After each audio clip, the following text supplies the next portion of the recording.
Assalamualaikum warahmatullahi wabarakatuh. Kembali hadir bersama Nasrullah El-Hafiz. Channel YouTube kita ini berisi mengenai konten keagamaan, pendidikan, vlog, traveling, sosial, olahraga, dan NA Floris. Terima kasih. Assalamualaikum warahmatullahi wabarakatuh. Kembali hadir bersama Nasrullah El-Hafiz. Channel YouTube kita ini berisi mengenai konten keagamaan, pendidikan, vlog, traveling, sosial, olahraga, dan NA Floris. Terima kasih.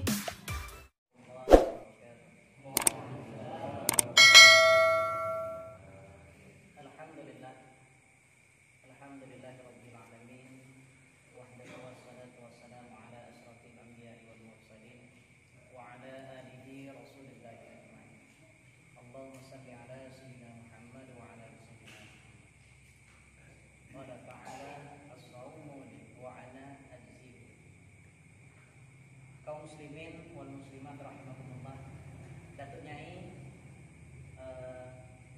para jemaah sholat isya sampai witir yang dirahmati oleh Allah Subhanahu wa taala. Yang pertama yang saya hormati, yang saya muliakan daripada Datuk Imam Pegawai Syara, khususnya Masjid Al-Mujahidin Dusun Tengah Ilir yang dirahmati oleh Allah, beserta baik itu dari unsur pemerintahan desa, kemudian daripada nenek mama yang tidak bisa saya sebutkan satu-satu. Alhamdulillah, puji syukur kehadirat Allah Subhanahu wa taala. Kami selaku anak-anak daripada orang tua sekalian, alhamdulillah bisa berkumpul pada malam hari ini. Ini mungkin tepatnya malam ke-18 ya daripada bulan suci Ramadan. Pertama,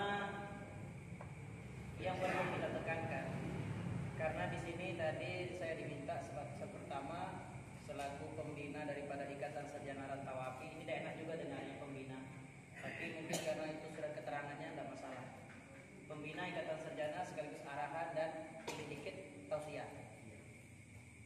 Tausiah di tempat lain dengan tausiah di tempat yang lain berasal.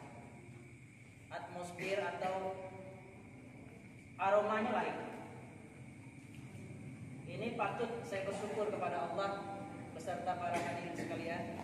Mari dengan adanya bulan Ramadan ini kita tingkatkan keimanan kita kepada Allah sehingga kita menjadi mukmin yang berkualitas. Kemudian salawat dan salam atas junjungan kita Nabi besar Muhammad sallallahu alaihi wasallam dengan lafaz Allahumma shalli ala sayyidina Muhammad wa ala ali sayyidina Muhammad. Untuk semangatnya mari kita selawat dulu ya. Sallallahu ala Muhammad sallallahu alaihi wasallam sallallahu ala Muhammad sallallahu alaihi wasallam. Semoga dengan pembacaan shalawat insyaallah keberkahan, kebaikan itu akan dicurahkan kepada kita dari Allah Subhanahu wa taala. Amin ya rabbal alamin. Baiklah, arahan mungkin sudah. Tapi memasuki sesi sedikit saja karena diminta sedikit saja. Ini masalah tausiah. Pada kesempatan kali ini sebenarnya saya ingin mengajak kepada, minta maaf sebelumnya mama atau datuk-datuk sekalian.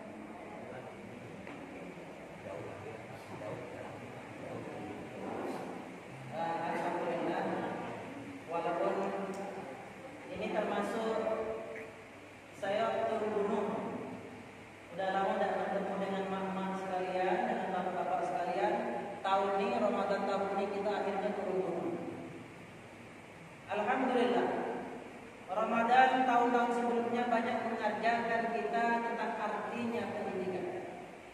Kemudian saya ingin mengajak kepada Bapak-Bapak sekalian semuanya, mari kita jadikan Ramadan tahun ini sebagai madrasah. Madrasah menempa atau meningkatkan kualitas kita selaku seorang mukmin dan mukminat. Kenapa kita giat melaksanakan Ramadan? Kenapa kita rela menyisihkan tangan kita? Kenapa kita sanggup meluangkan waktu kita? Itu sebenarnya karena kita mengerti akan nilai-nilai bahwa mahalnya, tingginya nilai Ramadan itu. Mungkin kalau bagi yang lain, alhamdulillah, sebenarnya Ramadan ini seperti babak final, seperti kita merebut sebuah piala. Mulai dari 10 pertama itu penyisihan atau gugur. Sekarang ini masuk semifinal. Bentar lagi kita masuk final. Nah, yang masuk final ini bakal usia dari 50 sampai ke 60 itulah, 70 itulah yang bakal masuk final. Ini sebenarnya kalau kita berkaca, kalau kita melihat, kenapa kita rela malam ini berkumpul? Karena kita tahu nilai ibadahnya Ramadan itu luar biasa. Seandainya kalau kita umpamakan tangan kanan sebelah kanan ini itu mutiara, sebelah kiri kita ini rumput. Kalau kita hadapkan ke kambing, pasti yang dipilih kambing apa? Rumput. Karena kambing taunya cuma rumput. Coba seandainya kambing itu menggunakan otaknya saja. Dia ambil itu berlian, dia ambil itu mutiara, bawa ke pasar, jual satu rantau ini rumput dapat. Tapi karena dia tidak tahu nilainya, ya selesai. Itu sebenarnya ada. Padahal harusnya dipahami. Puasa ini sebenarnya Allah langsung yang menilainya.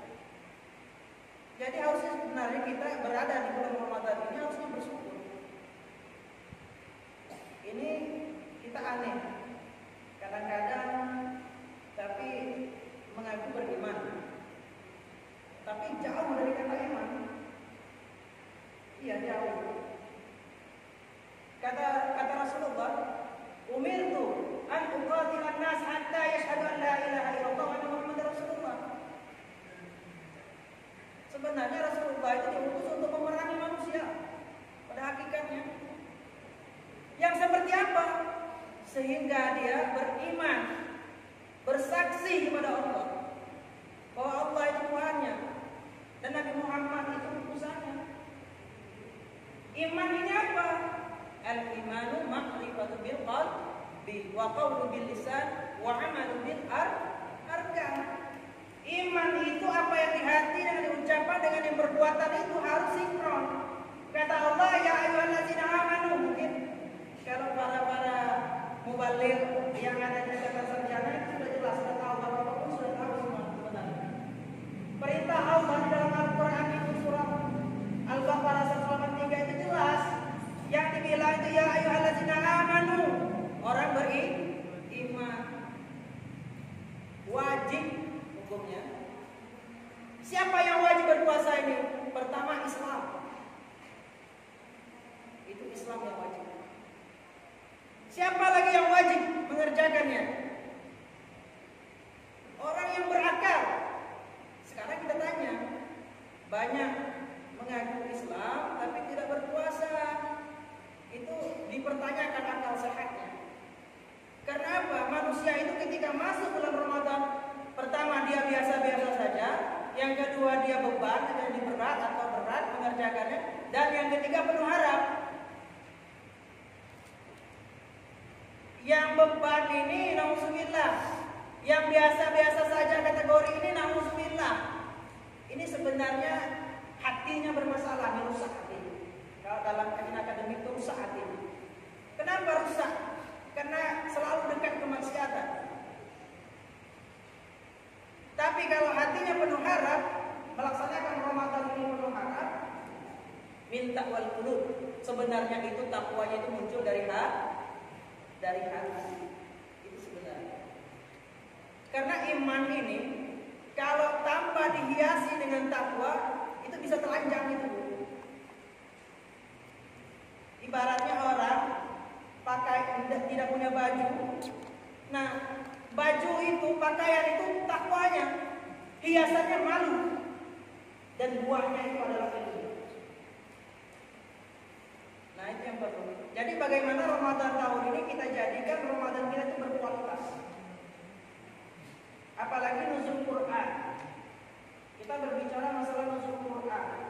Walaupun banyak pendapat para ulama berbeda-beda mengenai nuzul Quran ini yang seperti apa sebenarnya. Yang dikatakan turun itu yang mana? Padahal di Lauhul Mahfuz ke Baitul Izzah itu utuh Al-Quran. Tapi dari Baitul Izzah ke baginda Nabi Muhammad SAW, maka di sini ada perselisihan para ulama. Oh, yang di sini yang dikatakan nuzul. Makanya antara Indonesia kalau di Timur Tengah itu kebanyakan para ulama ada yang mengerjakannya di tanggal 25, ada yang mengerjakan di tanggal 27. Kemudian ijma para ulama, maka di malam-malam ganjil. Nah, tapi 17 Ramadan itu jelas turunnya wahyu kepada baginda Nabi Muhammad itu di mana? Adik-adik yang belajar pondok di mana? Di mana? Di Gua Hiro. Itu nuzul Quran yang pertama Kenapa Al-Quran itu diturunkan secara berangsur-angsur? Karena harus sesuai dengan situasinya, karena harus sesuai dengan permasalahan. Nah, kita jadikan sekarang momen nuzul Quran ini memperbaiki diri kita. Pertama harus kita banyak-banyak dalil Quran, membaca Al-Quran. Yang seperti apa? Jangan nanti 11 bulan yang akan datang kelakuan kita sama kayak Jeniprit. Selama Ramadan sal sampai ke tanah. Selama Ramadan sal itu melilit leher ini penuh. Nanti setelah Ramadan, nauzubillah jangan sampai seperti itu. Mari kita tingkatkan nilai iman kita kepada Allah. Itu perlu Bapak Ibu, nyai-nyai dan datuk perlu kita tingkatkan melalui Ramadan tahun ini. Semoga dengan tahun Ramadan tahun ini bisa meningkatkan kualitas keimanan kita kepada Allah. Itu harapan. Ada sebuah cerita. Di surga itu indah. Ini kisah teladan ya, di dalam riwayat itu. Surga itu indah, wangi, penuh dengan wangi-wangi dan keindahan. Pada suatu malam dari aras ini bertiup angin namanya al-muthirah. Angin ini yang bertiup ini itu seakan-akan menggoncangkan pohon-pohon, berbunyi semuanya. Sampai daun pintu pun di surga itu bunyi. Bahkan bunyinya daun pintu di surga dengan suara pohon itu lebih indah daripada suara yang ada di muka bumi ini. Nah, bertanya para bidadari ini, siapa itu? Apa? Malam apa ini? Oh, ternyata dijawab. Akhirnya bertanya kepada malaikat Ridwan. Para bidadari bertanya, ini malam apa? Ini bulan apa? Dijawablah, ini bulan Ramadan. Bayangkan, para bidadari telah Allah siapkan untuk bapak-bapak yang beriman kepada Allah SWT. Nah, kemudian Allah berseru kepada malaikat Ridwan itu. Hai Ridwan, kamu buka pintu surga seluas-luasnya. Dibuka pintu surga. Karena apa? Karena umat kekasihku melaksanakan puasa Ramadan. Diperintahkan lagi Allah berkalam kepada malaikat siapa? Penunggu pintu neraka. Adik-adik, malaikat apa? Malaikat apa penunggu pintu neraka? Malaikat apa? Malik. Masa ada tulisnya? Malaikat Malik. Tutup kau Malik. Karena apa? Karena umat kekasihku sedang melaksanakan Ramadan. Kemudian diperintahkan lagi kepada malaikat kiri kanan kita. Catatlah yang baik-baik, yang buruk dosa. Bayangkan enaknya Ramadan itu.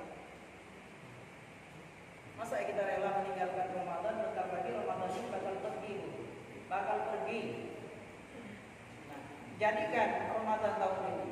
Apalagi pada saat malam Lailatul Qadar, Allah itu mengutus malaikat Jibril beserta rombongannya Tuhan turun ke muka bumi. Catat umat kekasihku yang puasa, yang melaksanakan qiyamul lail pada malam hari ini hingga terbit fajar. Bayangkan. Malaikat Jibril itu kalau sayapnya dalam riwayat sampai 600 sayapnya. 2 sayap yang tidak pernah dikembangkan kecuali malam Lailatul Qadar. Kalau 2 sayapnya itu dikembangkan, maka tertutuplah antara barat dengan timur. Tertutup. Bayangkan. Turun sampai terbit fajar. Apa? Melihat, menyaksikan, ikut bersama umat kekasih.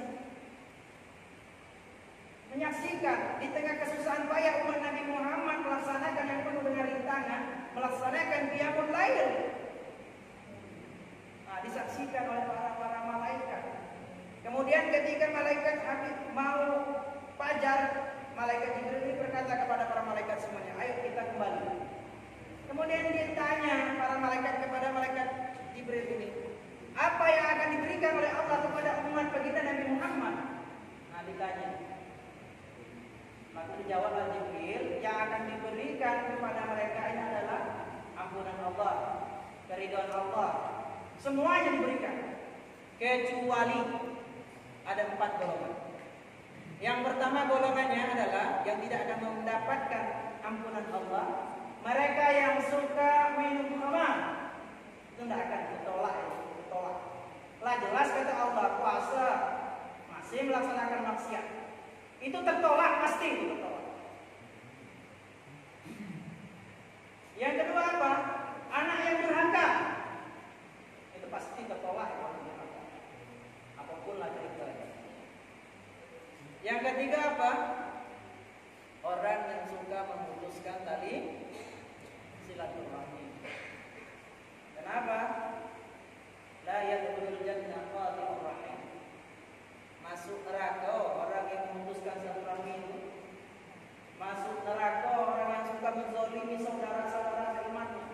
Ini siang hari di bulan puasa pertama petenteng merokok. Itu dipertanyakan keimanannya. Iya, setiap sesuatu itu dipertanyakan.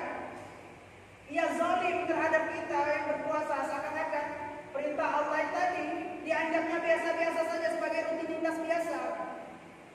Nyesal orang seperti ini. Unsur syar'i enggak ada. Melakukan perjalanan jauh tidak. Paling-palingan dari simpang ke dusun itulah. Tidak ada unsur syar'i, tidak ada. Melakukan perjalanan jauh tidak, umroh tidak, haji tidak. Umroh lah, haji lain. Umroh tidak. Fisabilillah tidak, semuanya tidak. Musafir tidak.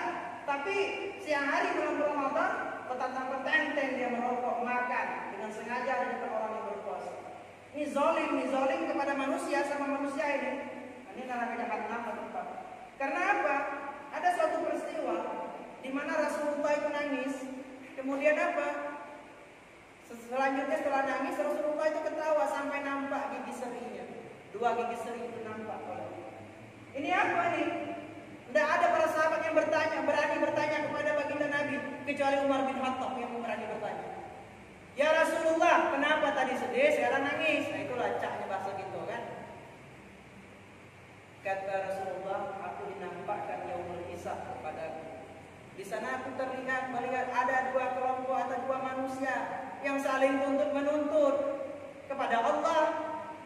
Ia nuntut kepada Allah atas kezaliman saudaranya seimannya semasa dia hidup di muka bumi, dituntut di hadapan Allah. Kata Allah kepada orang yang menzalimi, kau kasih pahala kebaikan kau sama dia. Oh ternyata tidak cukup pahala kebaikan untuk mengganti yang dizalimi tadi. Kata Allah, ambil kejahatannya bagi orang itu. Itulah membuat Rasulullah sedih karena dinampakkan peristiwa itu kepada baginda Nabi. Sedih Rasulullah terhadap umatnya seperti itu. Ternyata kemudian Allah menyuruh orang yang penuntut tadi, coba kau lihat ke atas. Di atas dilihatkan oleh Allah seperti layar tancap lah istilahnya. Dinampakkanlah kota-kota yang penuh dengan perak, intan, berlian, emas. Dia bertanya kepada Allah, ya Allah itu punya siapa? Kata Allah, orang yang punya itu hanyalah orang yang mampu membayar. Siapa dia yang mampu membayarnya? Salah satunya adalah orang yang mau memaafkan saudaranya, langsung diambil tangan saudara yang dibunuh. Maka Rasulullah bersabda, kesalahan sesama manusia tidak hanya cukup dengan taubat kepada Allah, tapi harus diselesaikan dengan sesama manusia. Nah itu, jadi jangan pada tete, rokok pinggir jalan, bangga pula itu. Nah kemudian saya singkat karena pendek kan. Nah kemudian pada malam hari ini itu saya akan memberitahu masalah zakat ya. Nah karena ini berharapnya nanti untuk kedepannya sebelum imam menegakkan takbiratul ihram diharapkanlah bertanya kepada jamaah, ya jamaah atau bapak-bapak ibu-ibu, siapakah di antara bapak-bapak ibu-ibu yang belum menunaikan zakat fitrah? Kalau bisa ditanyakan seperti itu, jangan malu-malu. Yang ibu-ibu pun, yang bapak yang belum berzakat fitrah, angkat tangan baik sebelum dimulai pelaksanaan itu. Karena kalau itu tidak ditanyakan oleh pegawai SARA yang melaksanakan acara kegiatan pada saat hari itu juga, berdosalah semuanya. Karena masih menelantarkan saudara seimannya sampai tidak mampu untuk berzakat fitrah. Tanya sebelum ditegakkan atau sebelum dinaikkan mimbar, ditanya para jamaah sekalian siapa yang belum berzakat fitrah, tanya. Kalau ada yang belum bisa kita laksanakan, itu bela. Jangan malu-malu ditanya. Dan bagi bapak-bapak jamaah-jamaah jawab, saya belum. Takut nanti berdosa kita semua. Ya, itu usahakan seperti itu, jangan malu-malu. Nah itu harapan. Untuk zakat fitrah kita tahun ini, karena kebetulan saya selaku ketua amil zakat kecamatan, itu untuk zakat fitrah tahun ini kalau biasa kita makan beras bulog itu 30.000 zakat fitrahnya. Nah, kemudian kalau kita makannya beras yang balido, nah itu 35. Nah kalau yang biasanya kita makannya beras payah kerinci, beras solo, nah itu 40. Jangan dipukul rata, jangan dibuat kesepakatan. Jangan dibuat kesepakatan kita rata wapi yang